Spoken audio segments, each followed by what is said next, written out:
Question posée, enregistrée dans la rue par Isabelle Pincet. Première question qui vous est posée par John.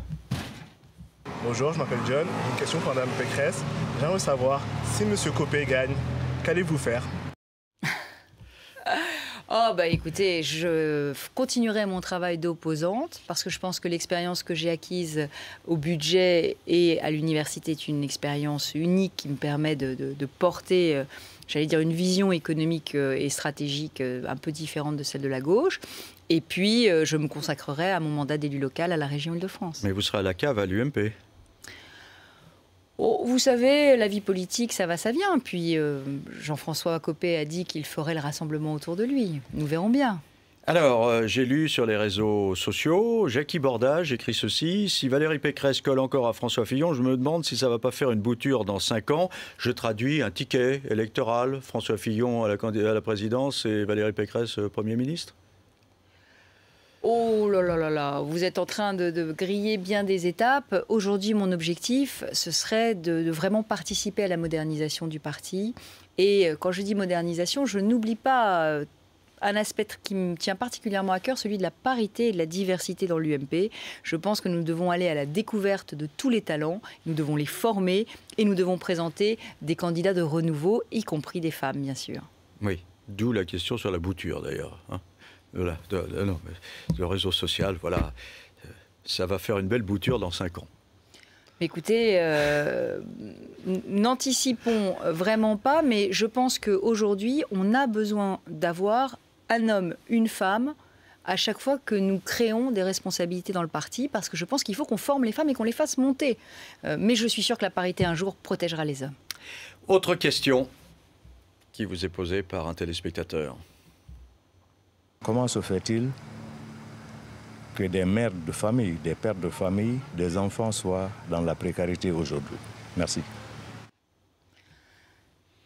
La lutte contre la pauvreté, ça a été une priorité du quinquennat de Nicolas Sarkozy. Malheureusement, c'est évident que tout part du chômage. Si l'économie française ne va pas bien, si elle ne crée pas d'emplois, on a du chômage et on a la précarité qui s'accroît.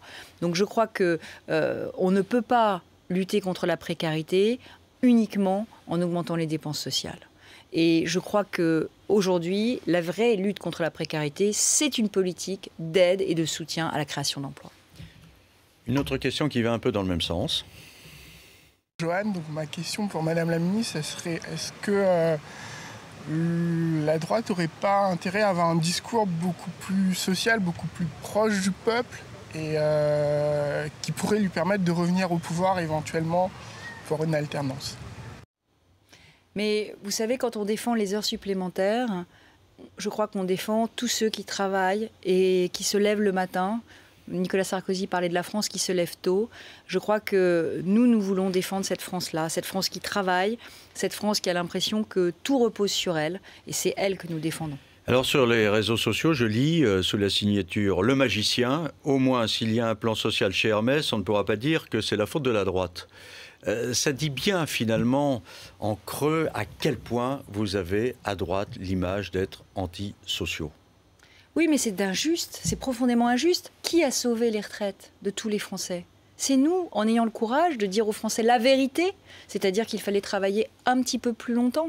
Je crois qu'il n'y a pas un filet de protection sociale qui a été abaissé pendant le quinquennat de Nicolas Sarkozy.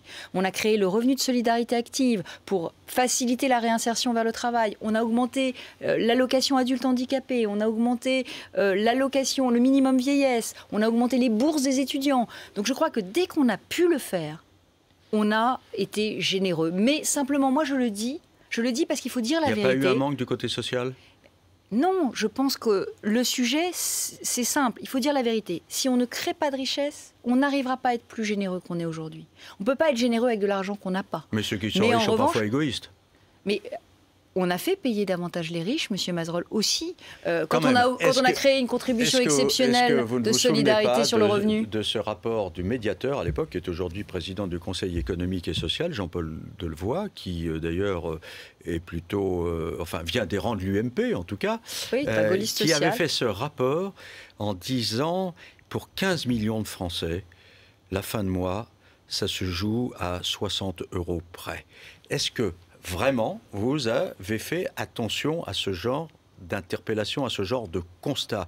Vous avez vu le résultat aux élections. Est-ce que ce n'est pas ça, finalement, qui vous a fait perdre les élections? Ce qui nous a fait perdre les élections, c'est d'abord la crise économique. Parce que cette situation de fin de mois très difficile, cette situation de compter à l'euro près, c'est la situation de personnes qui, effectivement, ont des emplois où c'est très difficile et où on ne leur donne pas forcément des heures supplémentaires, on ne leur donne pas forcément des augmentations de salaire. Donc le sujet, c'est que l'économie se porte bien. C'est ça qui différencie. Mais le thème de la justice sociale a été très porteur pour François Hollande. Oui, mais je crois qu'aujourd'hui... Il y a eu cette quête, cette demande des Français. Mais je crois aujourd'hui qu'ils se rendent compte que finalement, ce qui était juste, c'était ceux qui permettaient à tous les salariés qui font des heures supplémentaires d'avoir un peu plus d'argent à la fin du mois. C'était ceux qui permettaient à tous les Français d'être soignés et d'avoir le moindre reste à charge possible, de prendre leur retraite et d'avoir leur retraite garantie. Parce que c'est ça ce que nous avons fait. Quand nous avons baissé les dépenses d'assurance maladie en essayant... Ça n'a pas convaincu à l'époque. Non, ça n'a pas convaincu. Mais ça n'a pas convaincu, à mon avis... Les choses étaient plus...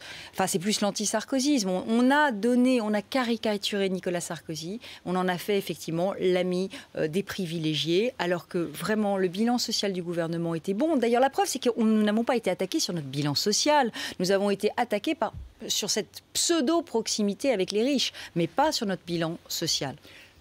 Autre question posée par une dame. Est-ce que les responsables politiques ont parfois l'idée de prendre une ligne d'autobus ou de métro qui part d'une porte de Paris et qui va vers la banlieue et qu'ils regardent ce qui se passe autour d'eux, tout simplement? Alors, je dois avouer que moi, je m'en fais même une obligation. Non seulement je le prends parce que je suis une habitante de la grande banlieue, mais je le prends parce que je suis aussi représentante de la région Île-de-France au syndicat des transports. Et qu'est-ce que vous constatez et quelle réflexion cela vous inspire-t-il? Je constate la priorité absolue qu'il faut mettre aujourd'hui dans l'investissement dans des nouvelles lignes de transport en Île-de-France.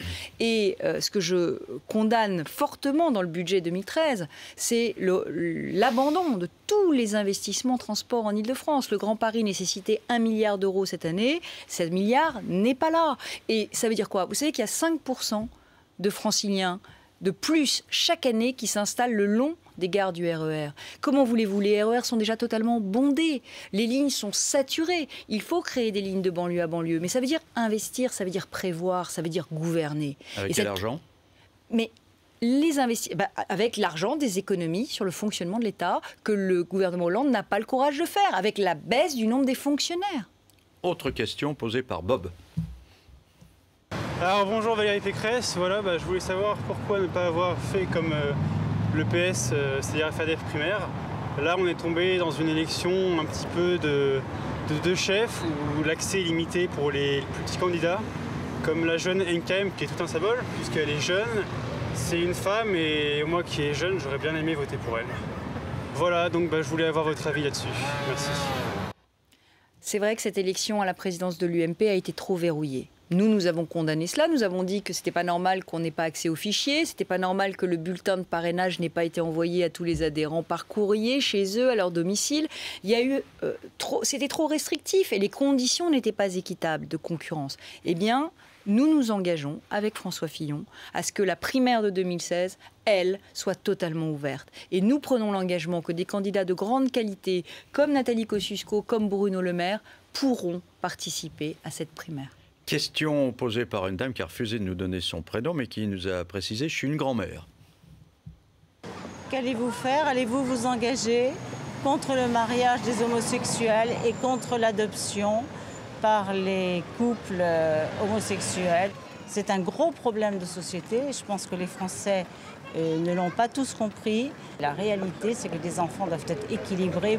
Pour être équilibrés, il leur faut un père et une mère, qu'ils savent d'où ils viennent. Alors, je ne suis pas favorable à l'extension du mariage aux couples de même sexe. Depuis des années, j'ai travaillé sur cette question puisque j'étais la présidente de la mission famille à l'époque au Parlement. Pourquoi? Parce que ce n'est pas seulement la reconnaissance de l'amour d'un couple, c'est tout le droit de la famille qu'on va bouleverser. Et comme la revendication qui est portée par les associations de protection des droits des homosexuels, c'est l'égalité totale des droits entre couples de même sexe et couples de sexe différents, se poseront inéluctablement des questions éthiques extrêmement difficiles. L'accès à la procréation médicalement assistée, l'accès aux mères porteuses, la possibilité d'avoir vraiment des lois qui iront complètement contre, j'allais dire, la bioéthique actuelle française. Donc moi je crois que c'est quelque chose qui mériterait qu'on ait un vrai débat national, qu'on en parle, qu'on évoque toutes les conséquences de cette question. Et je crois que se privant de ce débat, le gouvernement va se retrouver en très grande difficulté. Parce qu'il aura les jusqu'au-boutistes qui lui demanderont d'aller beaucoup plus loin que le projet de loi qui est présenté par Madame Taubira.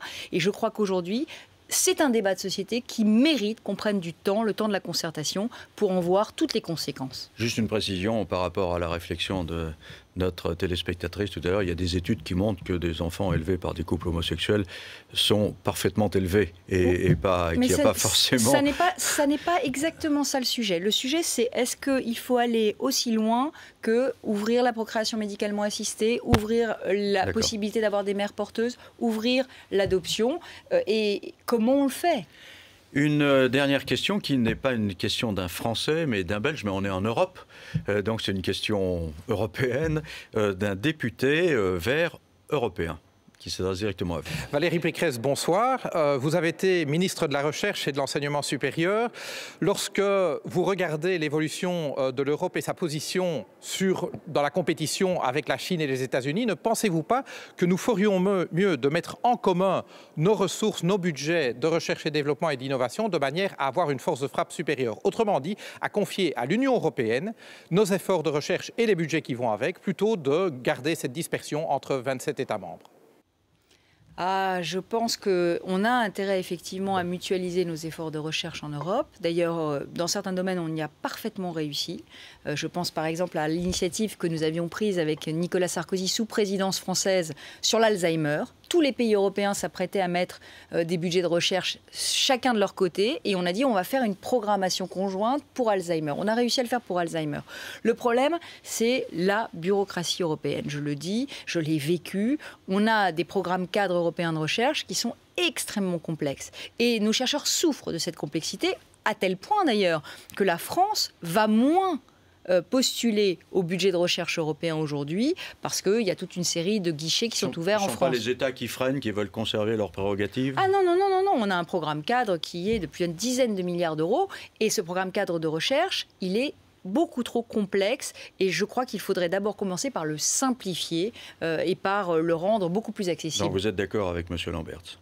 Je suis d'accord avec l'idée qu'il faut mutualiser nos efforts de recherche plus, mais pas par le fait qu'il faut donner encore plus de rigidité administrative à une recherche qui en souffre déjà beaucoup. Fin de cette séquence, on marque une pause et puis on va se retrouver pour l'After RMC avec Christophe Jacubicine.